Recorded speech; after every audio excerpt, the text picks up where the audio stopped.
سنخ رمضان کھانا پینا نہیں ہے. ہم میں سے بہت سارے لوگوں کے نزدیک ماہ رمضان کی سنخ کھانا پینا ہے.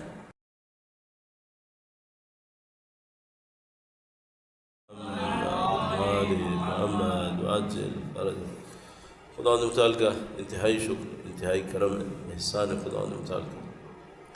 ایک بار پھر پروردگار عالم نے اپنی نعمت سے نوازا ہے. مغفرت کے لیے، رحمتوں کے لیے اس نے ایک مہینہ قرار دیا ہے. خدا کی ذات مقدس میں کوئی تبدیلی کبھی واقع نہیں ہو سکتی، نہ سالوں مہینوں میں، نہ صدیوں میں.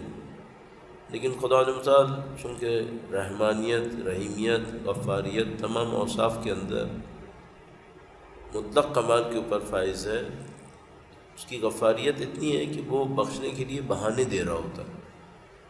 ان بہانوں میں سے ایک بہانہ وقت ہے کہ خدا متعال کوئی وقت معین کر دیتا ہے، کوئی حالت معین کر دیتا ہے. خدا بارش برسے تب بھی رحیم ہے، نہ برسے تب بھی رحیم، برسے تب بھی غفار ہے، نہ برسے تب بھی غفار ہے. لیکن اگر کوئی بارش کے برستے وقت دعا کرے خدا متعال قبول فرماتا. مستجیب الدعا ہے، چاہے بارش کا وقت ہو چاہے بارش کا وقت نہ ہو. سریع الرضا ہے، چاہے بارش کا وقت ہو چاہے نہ ہو. لیکن بارش کے وقت میں ایک خاص موقع اس نے اپنے بندوں کو نصیب کر دیا. ماہ مبارک رمضان بھی ایسے ہی. یہ خدا متعال کی رحمانیت، رحیمیت، غفاریت، ستاریت، اس کی رؤوفیت نہیں معلوم کتنے خدا متعال کے عظیم الشان اوصاف کا مظہر ہے کہ خدا نے ماہ مبارک رمضان قرار دیا. لہذا اس قرار دینے کو خدا متعال قرآن کریم میں اہمیت دیتا ہے. شہر رمضان، خاص کر خدا متعال نے ماہ مبارک رمضان کو فضیلت کے ساتھ یاد کیا. اور ظاہر ہے کہ یہ جو خدا متعال نے ماہ مبارک رمضان کے اندر قرآن کریم کا نزول ارشاد فرمایا، یہ خود ماہ مبارک رمضان کی فضیلت کے اوپر بہت واضح ثبوت ہے. اور اس کا چھوٹا سا ایک بیک گراؤنڈ ہے. درود بھیجے گا محمد وآل محمد صلی علی محمد وعجل. ہم اور آپ اگر آپ کچن میں کھڑے ہوں، آپ کے پاس پانی ہو ابالنے کے لیے، تو آپ اور ہمارا مرد تو ایسے ہوتے ہیں، کوئی بھی دیگچی ملے گی اس میں ابال لیں گے. اچھا کھیر ابالنے کے لیے ہو تو جو بھی دیگچی ملے گی ابال لیں گے. بریانی گرم کرنی ہو جو مل جائے گا کر دیں گے. اچھا آپ خواتین سے آپ پوچھیں گے نا تو ان تینوں کے لیے علیحدہ چیز ہوگی. تو وہ اگر وہ آپ کو دیکھیں تو آپ کو شاید ان کو برا نہ لگے کہ بھئی یہ آپ نے اس پتیلی کے اندر بریانی ڈال دی، اس میں تو ہم دودھ ابالتے تھے. کیوں ایسا ہوا ہے؟ انہوں نے اپنے تجربے سے سیکھا ہے کہ مثلا یہ ظرف اس کام کے لیے مناسب ہے. ہم نے وہ نہیں سیکھا، ہماری وہ پہچان نہیں ہے. یہ قدیم زمانے کے لوگوں کے پاس ٹیکنالوجی بہت سپیریئر تھی. یہ ہم سمجھتے ہیں پچھلے لوگ جاہل تھے، نعوذ باللہ، ایسا نہیں تھا. یہ بہت تجربے کار لوگ تھے. ہم لوگ مصنوعی زندگی کے اندر پلے بڑھے. تو مثال کے طور پر آج فرض کر لیجئے آپ نے مثلا کھانے میں ہرا دھنیا کھایا، کیا وجہ تھی؟ یوں ہی ڈال دیا. پہلے زمانے میں کھانے اور مسالے یوں استعمال نہیں ہوتے تھے کہ آج مثلا اس کا ٹیسٹ چاہیے تھا تو ڈال دیا. نہیں، وجہ ہوتی تھی. یہ جو درخت اور پودے بچ گئے ہیں اور یہ ختم نہیں ہوئے، اربوں قسم کے پودے دنیا سے ختم ہو چکے ہیں. لاکھوں اربوں پودے ختم ہو چکے ہیں، قسمیں. تو وہ جو لاکھوں اربوں قسمیں ختم ہوئی ہیں وہ تھیں جو ہم نے استعمال نہیں کی، وہ ختم ہوتی چلی گئیں. جو ہمیں پسند آئی ہم نے استعمال کی. تو ہمارے پسند آنے اور استعمال کرنے کا معیار کیا تھا؟ اب ہم سمجھ رہے ہیں ذائقہ تھا. نہیں، ذائقہ تو ڈیولپ بعد میں ہوا ہے. آپ کو ایک کھٹی چیز بھی کڑوی چیز بھی پسند ہے ذائقے میں. ذائقہ کوئی مطلقاً کوئی ریئلٹی نہیں ہے. اس کا کوئی یوٹیلائزیشن تھا، اس یوٹیلائزیشن کی وجہ سے یہ پودا یا یہ پھل جو تھا وہ سروائیو کر گیا. تو مثلا اگر آپ کوئی پھل کھا رہے ہیں تو اس کی کوئی وجہ ہوتی تھی کہ آپ کیوں کھا رہے ہیں. اچھا اب مشکل یہ ہے کہ ٹنل فارمنگ آ گئی ہے. گرمیوں میں سردی کا پودا اگا لو، سردی میں گرمی کا پودا اگا لو. اسی حساب سے پھر بیماریاں بھی بڑھ رہی ہیں، چونکہ بے موسم کے پھل کھائے جا رہے ہیں، بے موسم کی سبزیاں کھائے جا رہے ہیں. تو اب اگر انسان اپنے تجربے سے سیکھ لے تو اس کو پتہ ہوتا ہے کہ کس چیز کی مناسبت کیا ہے. وہ اس کے علاوہ کام نہیں کرے گا. تو مثال کے طور پر اگر آپ کو جاگنگ کے لیے جانا ہو تو آپ ڈریس سوٹ کے جوتے نہیں پہنیں گے، اگر آپ کو ہائیکنگ پہ جانا ہو تو آپ شاید کچھ اور پہنیں گے۔ خدا نے قرآن کریم کو رمضان میں کیوں نازل کیا؟ اگر ماہ رمضان میں قرآن کی روحانیت، قرآن کریم کی عظمت کوئی مناسبت نہ ہوتی تو ماہ رمضان میں نازل نہیں ہوتا، کہیں اور نازل ہوتا۔ یہ جو خدا تعالیٰ نے نزول قرآن کے لیے ظرف انتخاب کیا، وہ ظرف ماہ رمضان ہے، یہ کوئی مناسبت ہے؟ اس کا مطلب ہے۔ اور ماہ رمضان کیا ہے؟ ایک ٹائم ہے، اور قرآن کریم کیا ہے؟ ایک پیغام ہے۔ تو اس وقت میں اور اس پیغام میں کوئی سنخیت ہے، کوئی رابطہ ہے، ورنہ یہ پیغام اس وقت میں نازل نہ ہوتا۔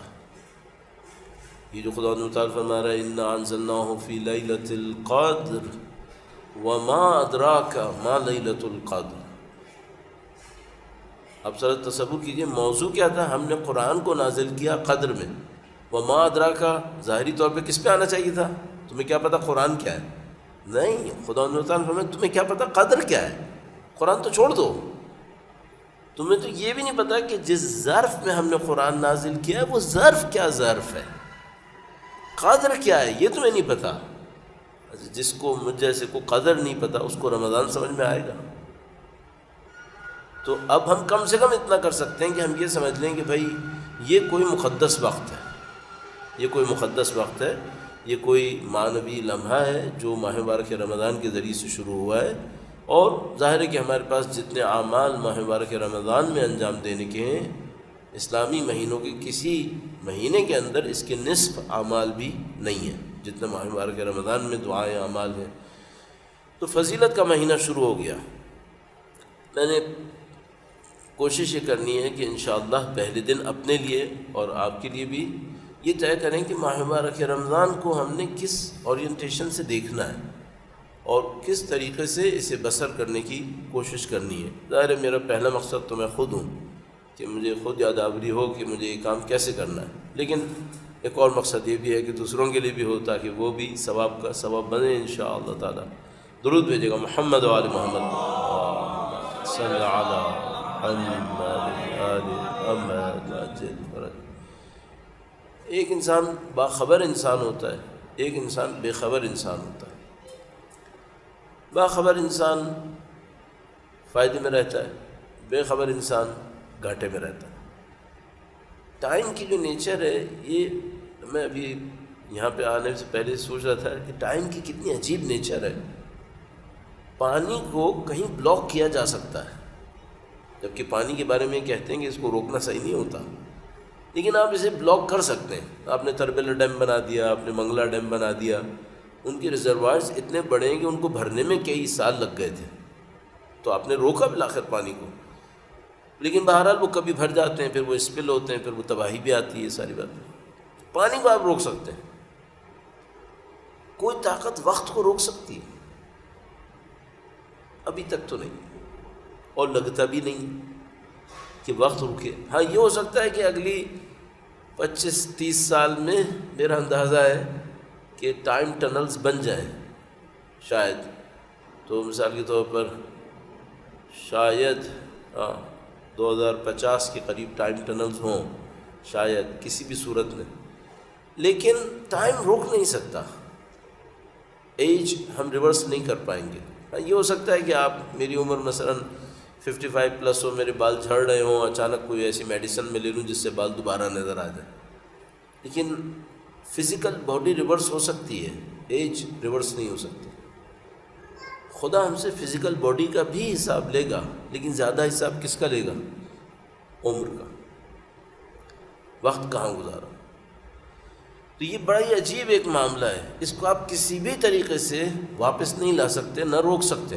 تو یہ ماہ مبارک رمضان ایک ٹائم ہے، اس کا مطلب کیا ہے؟ یہ اپنی نیچر میں فلوئڈ ہے، سیال ہے، یہ بہہ جائے گا، یہ رکے گا نہیں۔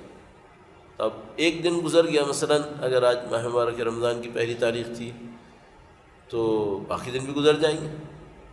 صرف کیا کرنا ہوگا وہ یہ کہ اگر باخبر ہوئے تو فائدہ رہے گا، ہمیں احساس رہے گا کہ ہم اس سے کیا حاصل کر سکتے ہیں۔ خدا نہ کرے نعوذ باللہ تعالیٰ بے خبر رہے، اور بے خبری میں ایک اور صفت بھی شامل ہے، وہ انڈیفرنس۔ ایک بے خبری ہوتی ہے عمدن بے خبری، یعنی میں طے کرتا ہوں کہ میں اس کو اہمیت نہیں دوں گا۔ ایک دفعہ کیا ہوتا ہے، میں کہتا ہوں نہیں، میں نے کوئی طے نہیں کیا ہے لیکن میں توجہ بھی نہیں دے رہا، لا تعلق۔ تو آپ کے پاس 3 اسٹیٹس آ سکتے ہیں، ایک باخبر، ایک عمدن بے خبر، اور ایک لا تعلق۔ ماہ مبارک رمضان لا تعلقی بھی قبول نہیں کرتا ہے، یہ لا تعلقی بھی قبول نہیں کرے گا۔ شاید شب جمعہ لا تعلقی قبول کر لے، سزا نہ ملے، ماہ مبارک رمضان قبول نہیں کرے گا۔ یعنی مثلا کوئی شب جمعہ آئے، نعوذ باللہ تعالی میں کوئی خاص عبادت نہ کروں، سزا ملے گی؟ نہیں ملے گی۔ لا تعلقی شب جمعہ میں قبول ہو جائے گی شاید، لیکن ماہ مبارک رمضان میں لا تعلقی نہیں، یہ قبول نہیں ہے۔ اس میں آپ کو اور مجھے کچھ کرنا ہے ضرور۔ اب وہ کیا کرنا ہے، اس کو چند پوائنٹس میں سوچتے ہیں۔ درود بھیجے گا محمد و آل محمد، صلی علی محمد وعجل فرج۔ ایک جملہ ہم نے، ایک لفظ استعمال کیا، اصطلاح سنخیت۔ اب اس کو میرے خیال میں اردو میں قابل فہم ہے، آرام سے سمجھ میں آ جاتا ہے۔ سنخیت کا مطلب کیا ہوتا ہے کہ ایک ہی جنس کا ہونا، ایک ہی نوع، ایک ہی قسم کا ہونا۔ تو مثال کے طور پر وہ جو فارسی میں شعر تھا، نہیں آج شب جمعہ ہے، شعر نہیں پڑھنا چاہیے، مکروہ ہے، کہ مثلا کبوتر کبوتر کے ساتھ اڑتا ہے، باز باز کے ساتھ اڑتا ہے، تو وہ مثلا جنس دونوں کی ایک جیسی ہوتی ہے۔ تو سنخ ایک ہونا یہ بہت امپورٹنٹ ہے۔ تو ابھی ماہ مبارک رمضان ہے، سب سے پہلے طے کر لیں اس کی سنخ کیا ہے، پھر آپ اس کو ویسے ہی گزاریں۔ ہمارے گھر والے کہہ رہے تھے کہ کل کسی کے سامنے تذکرہ ہوا کہ کل روزہ رکھنا، تو بہت پریشان ہوئی، کوئی خاتون تھی بہت پریشان ہوئی، کہنے لگی کہ وہ اب طے کرنا ہے کہ افطاری میں کیا ہونا ہے۔ سنخ رمضان کھانا پینا نہیں ہے۔ ہم میں سے بہت سارے لوگوں کے نزدیک ماہ رمضان کی سنخ کھانا پینا ہے۔ کیا تبدیلی آئی ہے؟ سحر میں اٹھ کے ناشتہ کرنا ہے، صحیح ہے۔ افطار پہ کچھ اہتمام ہونا ہے، یہ بھی کھانا پینا۔ پھر رات کا کھانا کیسے کھانا ہے کہ جو افطار میں ٹھوسا تھا وہ ابھی ختم نہیں ہوا ہے اور ابھی اور کھانا ہے۔ یہ سنخیت کھانے پینے کی ہے، یہ ماہ مبارک رمضان کی نہیں ہے۔ نہ عید الاضحیٰ کی سنخیت گوشت ہے، خدا متعال نے صراحت کے ساتھ ارشاد فرمایا عید الاضحیٰ کی سنخیت گوشت نہیں ہے، ماہ مبارک رمضان کی سنخیت کھانا پینا نہیں ہے۔ اس کی جنس کیا ہے؟ اس کی جنس ہے الذی انزل فیہ القرآن، نورانیت کا نزول اس کی سنخ ہے۔ ایک جملہ، چونکہ قرآن نور ہے، نورانیت کا نزول سنخ ہے، تو جتنی بھی ایکٹیویٹی کرنی ہے کس پہ بیس کر کے کرنی ہے؟ یہ نورانیت ہم تک کیسے پہنچے، یہ اصل ہے۔ اب وہ افطار میں آپ ضرور تشریف فرما ہوں، میں بھی کیوں بھوکا تھوڑی سوؤں گا، میں بھی افطار کروں گا، میں بھی سحری کھاؤں گا، سب کام کروں گے، ہم سب کریں گے، لیکن اصل توجہ کس پہ رکھیں؟ ہاں، نور مجھ تک کیسے پہنچے اور زیادہ سے زیادہ پہنچے۔ کبھی ہوتا ہے ہم ایک علاقے میں گئے، وہاں پہ ایک پروجیکٹ شروع کیا، وہاں پہ ہم نے کچھ ہی دیر میں یہ اندازہ لگایا کہ ان لوگوں کو کسی پروجیکٹ سے کوئی دلچسپی نہیں ہے، ان کو صرف یہ دلچسپی ہے کہ جو فنڈ یہاں پہ جمع ہو رہا ہے وہ مجھ تک جلد از جلد زیادہ سے زیادہ کیسے پہنچے۔ کوئی پروجیکٹ نہیں چاہیے انہیں، ان کو صرف یہ چاہیے کہ ایک فنڈ جمع ہوا ہے وہ مجھ تک پہنچے، مستحقین تک پہنچے نہ پہنچے کوئی سروکار نہیں، جلدی پہنچے اور زیادہ سے زیادہ۔ کاش ماہ رمضان کو ایسی دیکھ لیتے، نورانیت تو نازل ہو رہی ہے، مجھ تک کتنی پہنچی، اور دیر کیوں کروں، جلدی پہنچے۔ آخری بات، کم پہ کانے کیوں ہو جاؤں، زیادہ پہنچے۔ جب دنیا کے 4 سکوں کے لیے یہ خواہش اتنی شدید ہے کہ مجھ تک پہنچے، جلد پہنچے اور زیادہ پہنچے، تو اللہ کی نورانیت کے لیے خواہش کیوں شدید نہیں ہے؟ اس خاطر ماہ مبارک رمضان عاشقوں کا مہینہ ہے، جو اصل میں ماہ مبارک رمضان کو درک کر پاتے ہیں وہ اس کے گویا عشق میں مبتلا ہو جاتے ہیں، اور میں جیسے لوگ، ہم لوگ یا انڈیفرنٹ ہوتے ہیں یا نیگلیجنس میں ہوتے ہیں، اور کچھ خوش قسمت باخبر ہوتے ہیں، اس پہ محنت کرتے ہیں۔ تو پہلا کام کیا کرنا ہے؟ کم سے کم بھائی کی انڈیفرنس نہیں ہونا ہے، نیگلیجنس میں نہیں جانا ہے، نظر انداز نہیں کرنا ہے، بلکہ اس کے اوپر محنت کرنی ہے کہ جو اس کی سنخ نورانیت ہے، روحانیت ہے، یہ ہم تک زیادہ سے زیادہ کیسے پہنچے۔ اچھا، وہ کیسے پہنچتی ہے؟ اب اس پہ ایک دو باتیں، ایک بار پھر درود بھیجے گا محمد و آل محمد صلی علی محمد وعجل۔ پتہ نہیں ہے، اللہ نہ کرے آپ کے ساتھ کبھی ایسا ہوا ہو، لیکن بعض اوقات لوگوں کے ساتھ ہوتا ہے، وہ بتاتے بھی ہیں کہ مولانا ایسا ہوا ہے۔ مثلا ایک صاحب نے ہم سے کہا کہ نہیں مولانا میں اتنے شوق سے کربلا گیا زیارت کی، واپس آ گیا، حقیقت یہ ہے کہ میں نہیں سمجھ پا رہا کہ میری نورانیت میں کوئی اضافہ ہوا ہے یا نہیں ہوا۔ زیادہ تر سننے والے کہیں گے نہیں نہیں ہمارے ساتھ ایسا نہیں ہوا ہے، وہ بہت ہوشیار ہے جس کو نورانیت پتہ ہے، ورنہ بہت سارے اس گمان میں کہ جو انہوں نے ایکٹیویٹی کی ہے وہ روحانیت ہے۔ تو وہ جو ہوشیار آدمی ہے اس کو پتہ ہے روحانیت کیا ہے، تو وہ کہہ رہے ہیں کہ بھائی وہ اضافہ ہوا کیوں نہیں ہے۔ تو ایسا کیوں ہوتا ہے جب کہ آپ مثلا سینٹر آف ایکسیلنس کے اوپر پہنچ گئے تھے، خانہ کعبہ پہنچ گئے، مسجد نبوی پہنچ گئے، حج کر لیا، عمرہ کر لیا، واپس آ گئے۔ اچھا شب قدر میں تو بہت ہوتا ہے، پوری رات شب قدر عبادت کر لی، صحیح ہے صاحب، ہو گئی، اگلے دن صبح فجر قضا ہو گئی، چلو یہ ایک رات بیٹری چارج کی تھی 1 سال کے لیے، وہ اگلے صبح تک بھی نہیں چل پائی، ڈرین ہو گئی، یہ کیا ہوا؟ تو اگر چارج ہوئی تھی تو یہ اگلے دن قضا کیوں ہو گئی نماز؟ یا مثلا اگلے دن نماز پڑھنے کا دل ہی نہیں چاہ رہا ہے، ایسا کیوں ہوتا ہے؟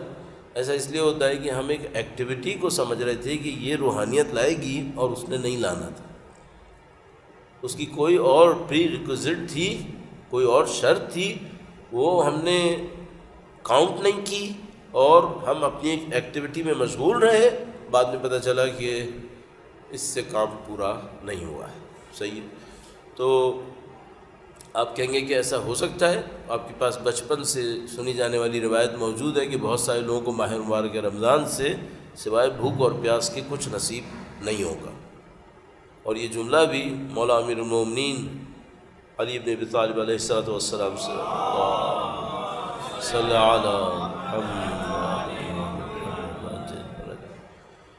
تو یہ کیوں ایسا ہوا ہے؟ ایسا اس لیے ہوا ہے کہ ایک ایکٹیویٹی کی گئی ہے، ایک فعالیت کی گئی ہے، سمجھا جا رہا تھا کہ یہ کافی ہے، پتہ چلا کہ یہ کافی نہیں ہے، تو کیا کافی ہے پھر؟ یعنی کہاں سے شروع ہونا ہے؟ کافی تو خیر بہت دور کی بات ہے ابھی۔ میرا خیال ہے شروع ایک غور و فکر سے ہونا ہے، میرا خیال ہے، مجھے یہ سمجھ میں آتا ہے۔ میں آپ سے بہت کچھ کہہ سکتا تھا، مثلا آپ دعائے افتتاح سے شروع کریں، آپ نماز شب سے شروع کریں، اور قرآن کریم کی تلاوت سے شروع کریں، میں سب یہ کہہ سکتا تھا، لیکن مجھے لگا کہ نہیں، یہ سٹارٹنگ پوائنٹ اچھا نہیں ہے، یہ سب بہت ضروری ہے، اس کے بغیر ماہ مبارک رمضان پھیکا ہے، لیکن اس کی جو اصلی مٹھاس ہے وہ اس کی فکر کے اندر ہے، اس کی تفکر کے اندر ہے۔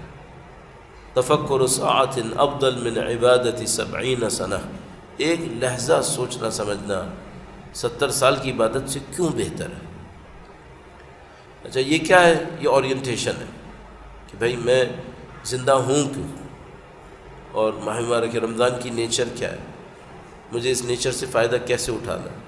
اصلاً ایک بہت بڑا مسئلہ ہے سیریسنس، ہم لوگوں میں سیریسنس نہیں ہے، ہم لوگوں میں ہر چیز کے ساتھ، معذرت چاہتا ہوں، ایک عوامی لفظ ہے، چالو پن ہے، عبادتوں میں بھی چالو پن، کاموں میں بھی چالو پن، کاروبار میں بھی چالو پن، رشتہ داریوں میں بھی، کیا ہے یہ سب اسٹینڈرڈ کام، چل جائے بس، اس نے مار دیا۔ سب سے پہلا کام میرے جیسے آدمی کو یہ کرنا چاہیے کہ اس کو چالو پن سے نکلنا چاہیے، اور سنجیدگی سے سوچنا چاہیے کہ یہ ماہ مبارک رمضان ہے، یہ کوئی کھیل نہیں ہے، یہ سیریس ایشو ہے۔ بہت دفعہ ایسا ہوتا ہے آپ کسی ڈاکٹر کے پاس جاتے ہیں، وہ آپ کو ایک بیماری بتاتا ہے، وہ سمجھتا ہے کہ اب آپ ہل جائیں گے، آپ نہیں ہلتے، تو وہ آپ کو کچھ اور سناتا ہے تاکہ آپ تھوڑا سا خوف زدہ ہوں، تھوڑا ہلیں، آپ نہیں ہلتے، پھر وہ آپ سے کہتے ہیں کہ سر ایسا ہے، مذاق ختم۔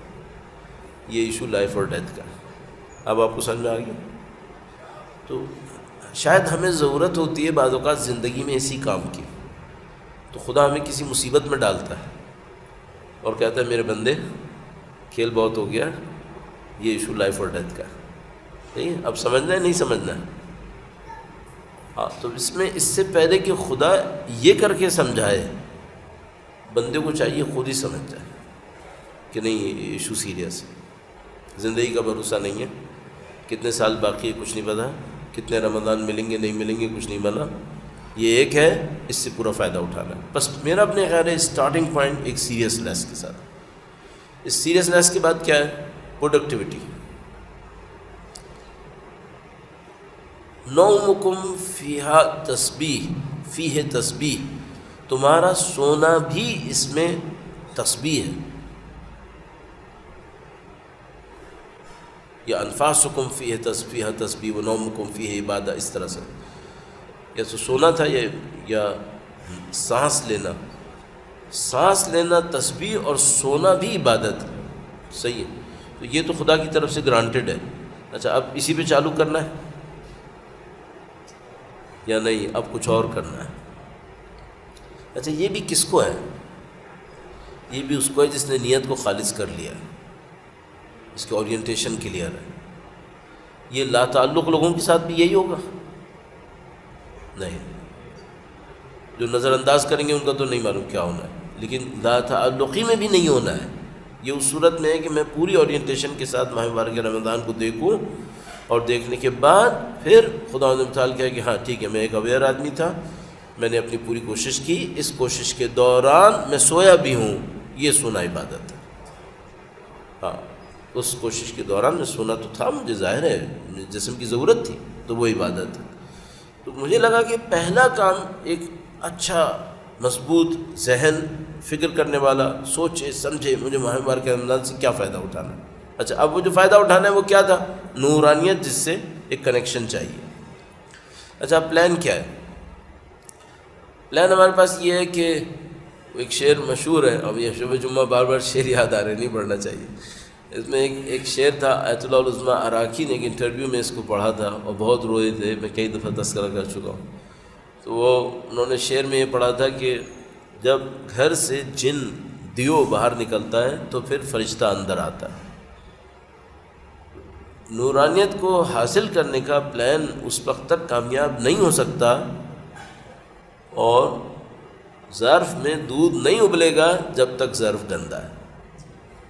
یہ دودھ پھٹے گا، ابلے گا نہیں، خراب ہوگا۔